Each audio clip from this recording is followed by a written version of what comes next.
y de la independencia y la sociedad guatemalteca.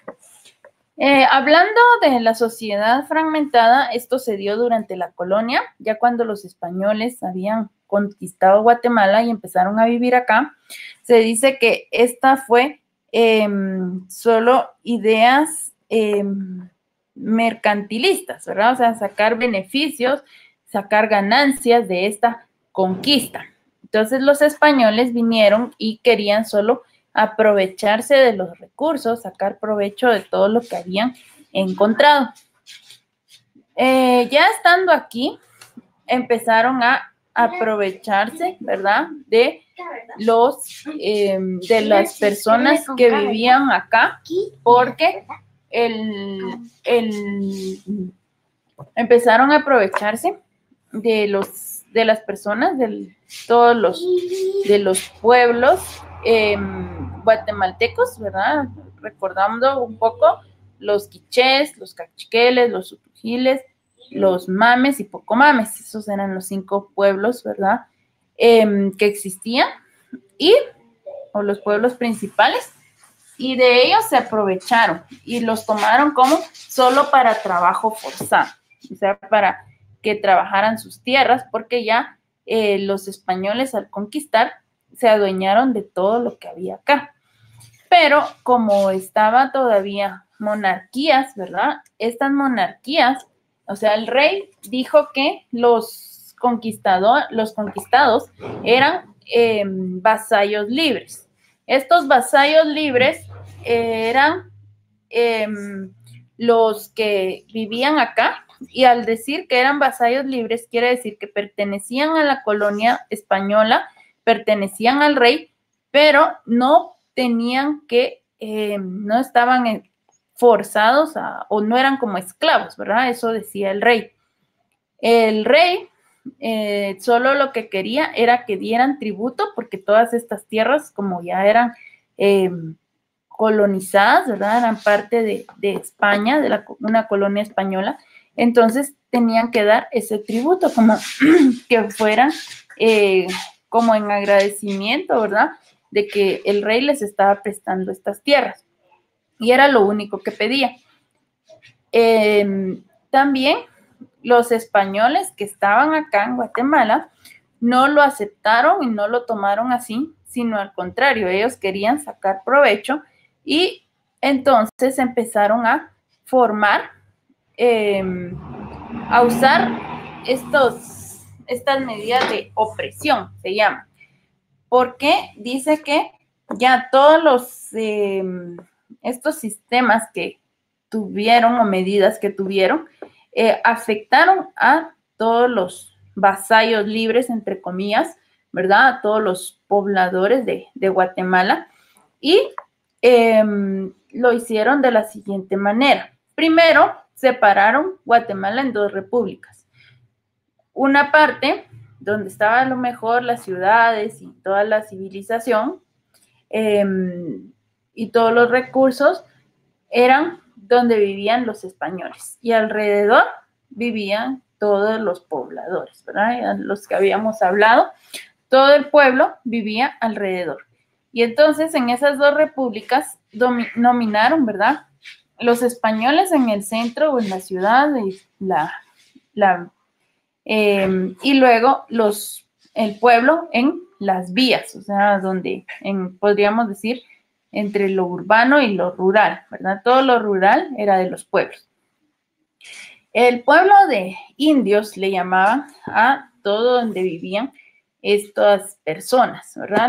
En ese entonces les llamaban indios, eran los pobladores de aquí de Guatemala, y luego ya esto fue en 1544, o sea, 20 años después de que habían conquistado.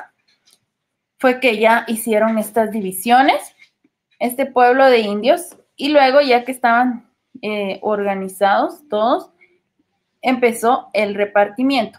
Este repartimiento fue que los españoles necesitaban a alguien que les trabajara sus tierras, que les ayudara con el trabajo, ¿verdad? Entonces, ellos tomaban y se repartieron a estos pobladores para que trabajaran sus tierras y todo.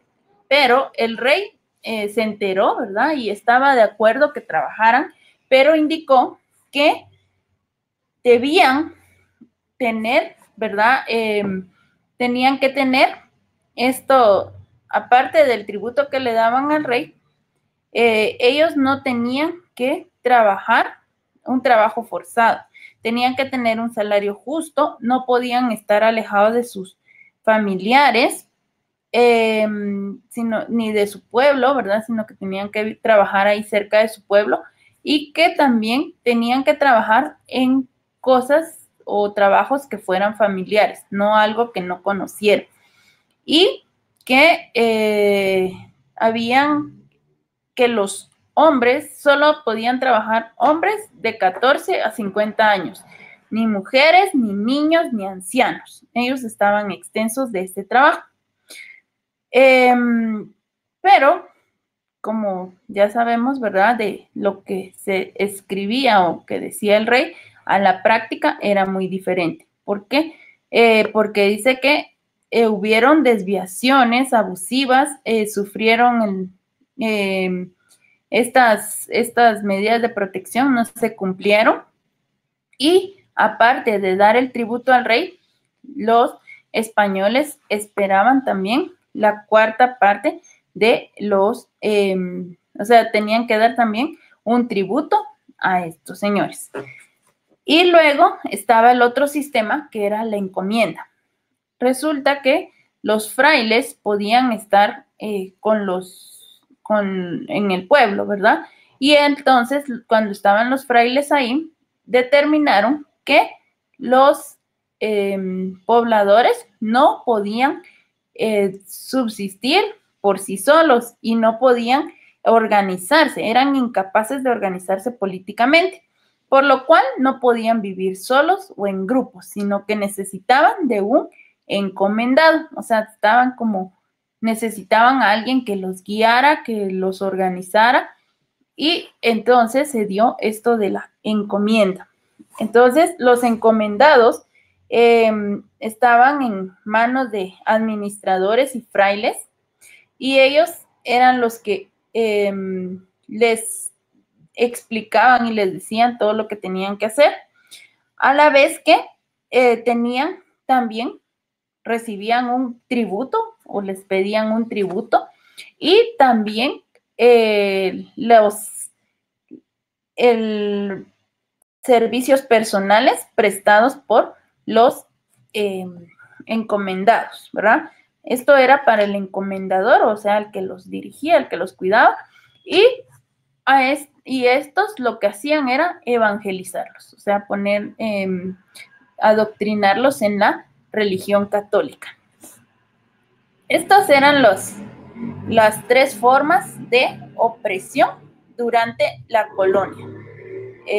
Recordando, pueblo de indios, que era división, el repartimiento, que ya los pueblos divididos, los españoles tomaban a los que necesitaban para que hicieran todo el trabajo, y la encomienda, que aparte estaban encomendados y también tenían que pagar tributo, no solo al rey, sino también a los encomendados y a los con los que estuvieran trabajando, ¿verdad? Entonces, esto fue similar, la encomienda similar al repartimiento, con la diferencia de que se basaba en la incapacidad de los indios de vivir solos y el pago del tributo y la evangelización. Entonces, el repartimiento solo se basaba en repartirse a las personas para que trabajaran sus tierras, ¿verdad? O sea, más que todo para sacar provecho, ¿verdad? Que le hicieran. Y la encomienda, aparte de no se los repartían, pero tenían, bueno, también, ¿verdad? En cierta forma se los repartían porque era cierto grupo que pertenecía a los encomendados. Muy bien. Luego de esto hablamos de la independencia y sociedad. Tras años de estos sistemas de opresión, ya las personas empezaron ya casi en el siglo XIX, estas personas empezaron a ya tomar medidas, ¿verdad? Empezaron a manifestarse, empezaron a levantarse, a hacer motines, también a expresar lo que sentían, que ya no querían estos sistemas de cargas tributarias, ya no querían pagar tributos, ni tener trabajo forzado, y que desapareciera la encomienda y el repartimiento. Entonces, ante estas situaciones y estos levantamientos que hubieron, ya estaba también la idea, ¿verdad?, de independizarse, que ya tenían ideas de otros países. Entonces, los colonos, ¿verdad? O sea, todos los españoles que vivían acá eran agroganaderos, ¿verdad? Y un sistema agroganadero en manos de una reducida élite social representada por criollos y peninsulares, los llamados blancos, quien conformaban alrededor de un 5% de la población. Entonces, este 5% de la población era la élite privilegiada, los que estaban tomando ganancias, ¿verdad? Porque todo el trabajo, todos los productos agrícolas y ganaderos, ¿verdad? Los exportaban o vendían y todo, y tenían ganancias de esto. También cultivaban bastante, ¿verdad? Como el algodón, el jilguete, el añil, que es un tinte, ¿verdad? Entonces, esto lo exportaban y tenían ganancias, pero solo eran privilegiados, ya dijimos, el 5% de la población. Cuando ellos se dieron cuenta que el pueblo ya se había dado cuenta, empezaron a ver cómo podían seguir con esta represión, y tuvieron la idea de la independencia. Hasta 1963 que se descubrió un plan pacífico de independencia. Este plan pacífico de independencia es donde se demuestra que ciertas familias, ¿verdad?, de esta élite se reunieron y planearon esta independencia. La idea era que se iban a independizar, iban a promover la independencia y iban a ayudar a promover también el festejo dentro del pueblo para que se diera la independencia de Guatemala, que se independizara de España, pero querían seguir con todas las ideas de España. Y así fue como lo hicieron. Se logró la independencia, pero fue una élite, ¿verdad? Y un grupo siguió, ¿verdad? Esto, o fue por medio de conservadores, como se llama, este movimiento o grupo conservador, era que ya independientes, pero seguían con las ideas que tenían de España, y solo ellos eran, o una élite era la privilegiada, y todos los demás seguían siendo ya forzados, ¿verdad? Así como sabemos.